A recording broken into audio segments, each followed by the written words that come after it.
So now after using the Syberia OS for around 3 days, I was getting ready to make a full review about it, where I am going to show you the features, the bugs, how is the performance, what is the Antutu benchmark, how is the PUBG gameplay, as I made a video about it in detail, but I am going to show you in a small video, and other extra points and what are the features of this Syberia OS ROM in this full review.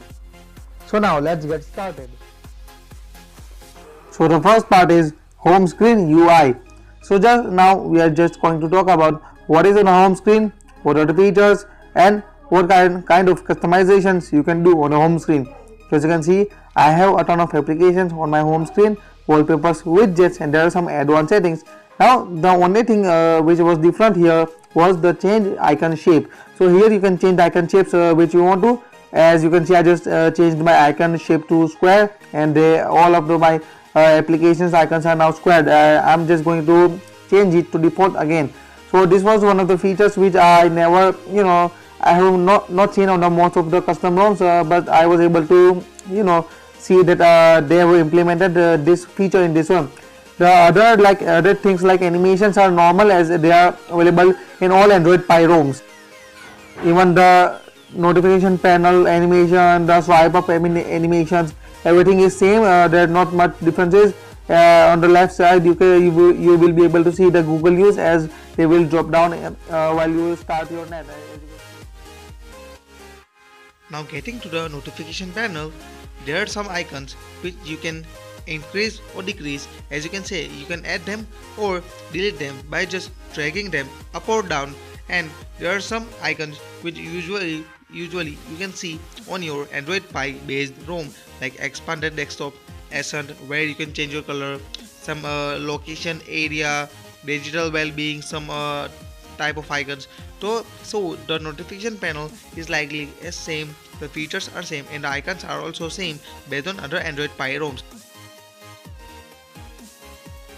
Now even Geo, VoLTE and audio calling and video calling on this ROM work. Now with a score of 1,30,827, it was quite unimpressive in benchmark results. Even in Geekbench with a score of 1690, single core was fine, but with a multi-score of 3246, it was quite unimpressive. Now actually this benchmark results doesn't apply to the real life usage. As you can see, there was no problem while using my phone with this ROM because it was smooth. There wasn't any stutters and lag. It was a very good experience. Now talking about the battery life. So actually I have been using around 3 to 4 ROMs, or actually 5 ROMs around this month, and normally I was getting around 5 hours of SOT on every single ROM. Now with this ROM there was a problem. The problem is like I was getting around 4.5 hours to 5 hours of SOT. Anywhere the charging wasn't fast. Now my usage contains normally YouTube, WhatsApp and Instagram, mostly YouTube, and even charging, so basically containing this medium usage, the charging should work for around more than 5 hours, but I wasn't getting that much, and even the charging was slow. Even while using my device, the charging would get in reverse. Like if I would be plug my charging around at 25%, while using it I would get decrease of around 1%. So the battery life. Now getting to the features part, I was able to notice some good features in this Syberia custom ROM, and I would like to show you. So now getting into settings, and now getting into the Syberia settings. So this is where all the features are there.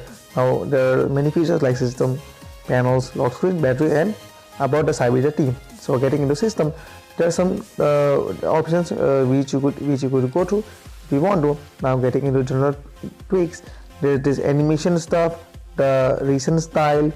If you want, there are some things about icon pack if you want to. So I have installed one. Now getting into animations, there are pretty every type of animation you could think of, like opening an app, closing an app, about the app drawer, notification panel, wallpaper animations, and every type of animation if you want to go through. Now talking about the buttons, so all the buttons, including your power button, including your home button, you can customize it. So you can use your long press as a function, right swipe, left swipe, or even double tap, and you can use all of that functions, and you can use a custom action or open applications using them. So as you can see, this is the home button you can use. Now getting to the privacy guard, so I haven't seen this kind of features in most of the custom homes, but Syberia team does provide you with this one.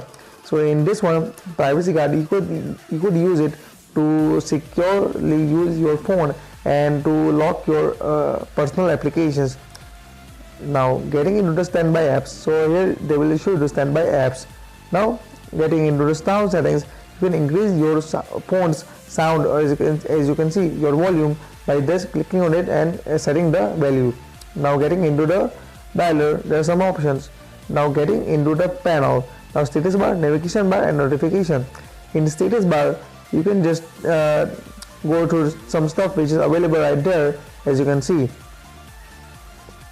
Now getting into the navigation bar, I actually don't use it much.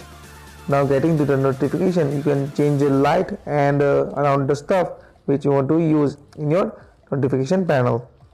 Now getting into the lock screen, here you can change the kind of stuff which you want to display on your lock screen. Double tap to wake, if you want to show your media art while you play a song, kind of stuff you can show on lock screen, and kind of customization you can while make on your lock screen using these settings. Now getting into the battery settings, here you can change your battery charging light or a battery icon which you can use, like the percentage and kind of battery circles or dotted circle you can use if you want to.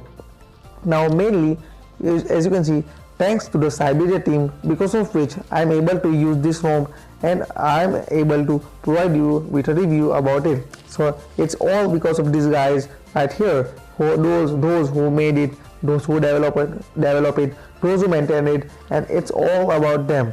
So thanks to those guys who actually made it and developed it, and we got a chance to use it and review it.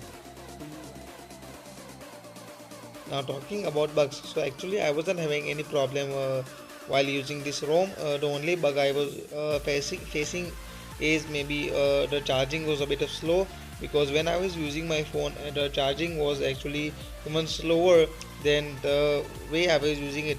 Means if I was using my phone and the charging was at 30% and I would plug in, the charging would actually decrease to 29 instead of charging up to 31%.